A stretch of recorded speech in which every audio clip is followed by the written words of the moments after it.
Disinilah lahan tempat ditanami pohon tanaman keras oleh personel Polsek KW 16 Polres Aceh Barat bersama unsur Muspika Selasa pagi.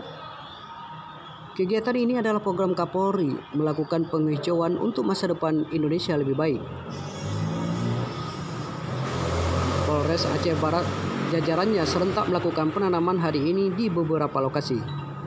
Di Polsek KW 16 dilakukan penanaman sebanyak 50 batang pohon seperti mangga, durian, pinang, dan kelapa hibrida.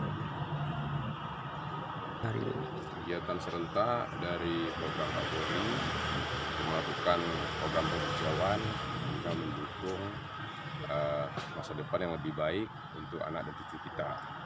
Jadi kami dari Polres Aceh Barat secara serentak Polsek jajaran melaksanakan kegiatan ini di Polsek KW 16. Apa saja Pak yang ditanam di lokasi lahan ini Pak? Jadi untuk klasifikasi tanaman berbatang yang keras, kemudian memiliki buah seperti mangga, durian, kemudian kita juga nanam pinang dan kelapa hibrida. Kegiatan penanaman pohon ini dihadiri Camat KW 16 dan Ramil 03 KW 16, Wakapolsek KW 16, Koordinator BP3, beberapa kepala desa, serta seluruh personel Polsek dan Bayangkari dan juga Pramuka.